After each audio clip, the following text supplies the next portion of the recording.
ડેડિયાપાડાના આમ આદમી પાર્ટીના ધારાસભ્ય ચૈતર વસાવાને ગઈકાલે જેલવાસ થયો છે। નર્મદા સેશન કોર્ટ દ્વારા 7 વર્ષની સજા ચૈતર વસાવાને ફટકારવામાં આવી છે અને આ મામલાને લઈને આમ આદમી પાર્ટીના નેતાઓની આક્રમક પ્રતિક્રિયા સામે આવી રહી છે। આ મામલે આમ આદમી પાર્ટીના મહિલા ઉપપ્રમુખ પદ્મિની બા વાળાનું નિવેદન સામે આવ્યું છે। શું કહી રહ્યા છે તેઓ વિગતે વાત કરીએ। વૈષ્ણવજન તો તેને કહીએ જે પીડ પરાઈ જાનાને રે। દર્શક મિત્રો, નવજીવન ન્યૂઝમાં આપનું સ્વાગત છે। હું છું ફૈઝાન। ડેડિયાપાડાના ધારાસભ્ય ચૈતર વસાવાની મુશ્કેલીઓ વધી છે, કેમ કે ગઈકાલે નર્મદા સેશન કોર્ટ દ્વારા તેમને 7 વર્ષની સજા ફટકારવામાં આવી છે। તેના કારણે તેમનો ધારાસભ્ય પદ પણ જોખમાયું છે, સાથે જ તેમને હવે જેલવાસ થવો પડ્યો છે। તેના કારણે હવે તેમને જે 1 વર્ષ કાર્યકાળનો બાકી હતો અને આગામી જે સમયમાં ચૂંટણી થવાની છે તેઓ પણ કદાચ જો હાઈકોર્ટમાંથી તેમને સ્ટે નથી મળતો તો નહીં લડી શકે। અને આ ખૂબ જ માઠા સમાચાર આમ આદમી પાર્ટી અને ધારાસભ્ય ચૈતર વસાવાના સમર્થકો માટે પણ માનવામાં આવી રહ્યા છે। આ મામલે આમ આદમી પાર્ટીના નેતાઓ ભાજપનું ષડયંત્ર ગણાવી રહ્યા છે।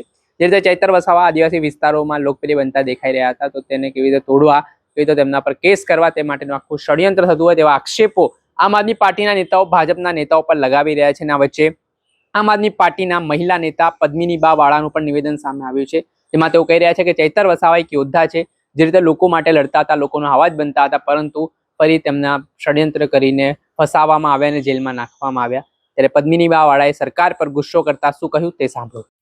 જય હિન્દ, જય ભારત। આજે ચૈતર વસાવા જે ક્રાંતિકારી યોદ્ધા, જે સત્યની લડાઈ લડે છે દરેક નાગરિક માટે, પોતાના સમાજ માટે લડ્યા, આજે ન્યાય માટે, આજે એને ખોટી રીતે ખોટા કેસમાં જે ફસાવી દેવામાં આવ્યા હતા અને જેને સજા ફટકારવામાં આવી છે, તો આ સરકાર ઉપર એક બહુ કહેવા જેવા મારી પાસે શબ્દો નથી કે શરમ થવી જોઈએ કે આટલી બધી બીક લાગે છે એના હિસાબે આપ લોકો આવા ક્રાંતિકારી યોદ્ધાને દબાવી અને સાઇડલાઇન કરવા માંગો છો। પણ આવા ચૈતર વસાવા તો હજારો આવશે આપનો સામનો કરવા, અને ચૈતર વસાવા ઉપર ખૂબ માન છે અને ચૈતર વસાવાના ફૂલ સપોર્ટમાં અમે રહેશું। અને આ મીડિયાના માધ્યમ દ્વારા પણ ચૈતર વસાવાને કહેવા માંગીશ કે આપ જેવા ક્રાંતિકારી યોદ્ધા જે આ દેશમાં અત્યારે છે એ ખૂબ પ્રાઉડ થાય છે, અને સત્યની હંમેશા જીત તો સત્યની જ થાય છે।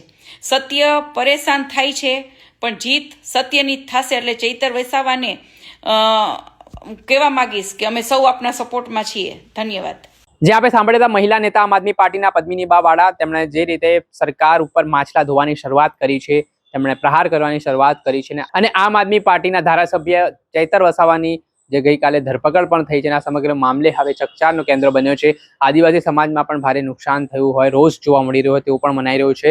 આ ઘટના બાદ હવે જોવાનું એ છે કે પોલિટિકલી રીતે આ જે આદિવાસી વિસ્તાર છે જ્યાં ધારાસભ્ય ચૈતર વસાવાની એક સમય લોકપ્રિયતા વધતી દેખાઈ હતી, ત્યાં શું સ્થિતિ નિર્માણ પામે છે આગામી દિવસોમાં, તે આવનારા સમયમાં ખબર પડશે। દર્શક મિત્ર, આવા જ નવા વિડીયો સાથે આપણે માહિતગાર કરતા રહીશું, પડે અપડેટો આપના સુધી પહોંચાડતા રહીશું। એટલે તમારી નવજીવન ન્યૂઝ જોતા રહો, લાઈક કરો, શેર કરો।